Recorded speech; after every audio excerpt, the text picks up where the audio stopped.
සුබ දවසක් ඔයාලා හැමෝටම. ඔයා මේ එකතු වෙලා ඉන්නේ SL Mobile Hacks YouTube channel එකත් එක්ක. ඉතින් අද වීඩියෝ එකෙන් ඔයාලට අරන් එන්නේ වෙනත් කෙනෙක්ගේ ෆෝන් එකකට එන කෝල් ඔයාගේ ෆෝන් එකට ගෙන්න ගන්න කොහොමද කියන එක ගැන. ඉතින් අපිට මේකට වැඩි දෙයක් කරන්න නැහැ.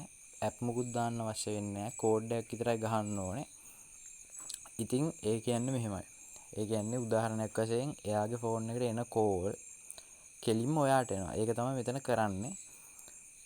අපි බලමු ඉතින් මේක කරන්න කොහොමද කියලා. මුලින්ම ඔයා එයාගේ ෆෝන් එක එකපාරක් අතට ගන්න ඕනේ. අරගෙන එයාගේ ෆෝන් එකේ තියෙනවා කෝල් ගන්න ඇප් එක. එහෙම නැත්නම් ඩයල් පෑඩ් එක. ඒක කවුරුත් දන්නවනේ. මුලින්ම ඔයා ඒ ෆෝන් එක අරගෙන ඩයල් පෑඩ් එකට මේ විදිහට යන්න. ගිහිල්ලා ෆෝන් නම්බර් ටයිප් කරන තැන තියෙනවානේ. එතනට යන්න. ගිහිල්ලා ඔයා මම මේ කියන කෝඩ් එක ගහන්න. තරුවයි 21යි තරුව ගහලා ඊළඟට ඔයා කරන්න ඕනේ ඔයාගේ ෆෝන් නම්බර් එක මෙතනට දෙන එක. ඒ කියන්නේ දැන් අපි මේ වැඩේ කරන්නේ ඔයාට කෝල් ගෙන්න ගන්න ඕන කෙනාගේ ෆෝන් එක අතට අරගෙන. වැඩි වෙලාවක් යන්නේ මේක කරන්න. වැඩිම වුණොත් තප්පර 5ක් 10ක් වගේ කාලයක් තමයි යන්නේ.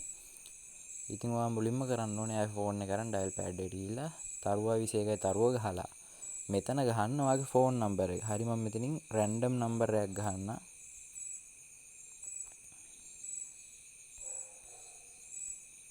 හරි මම මේ විදිහට ෆෝන් නම්බර් එකක් දුන්නා. මෙතනට ඔයා දෙන්න ඕන ඔයාගේ ෆෝන් නම්බර් එක. දීලා අන්තිමට හෑෂ් ලකුණ දෙන්න. දීලා මෙතන තියෙන කෝල් ගන්න බටන් එක. කෝල් බටන් එක උඩ එකපාර ටච් කරන්න.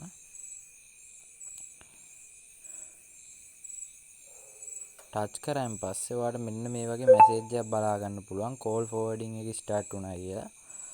මෙතනදි කරන්නේ එයාට එන කෝල් සේරම එයාට නොයා ඔයාට එන එක. මම හිතනවා මම කියන දේ තේරෙන්නේ නැති කියලා. හරි. දැන් ඔයා බලා ගන්න. දැන් ඔයා හිතන්නකෝ ඔයාට මේක වදයක්. ඔයාට මේක ඕෆ් කරන්න ඕනේ. ඒක කරන්නේ මෙහෙමයි.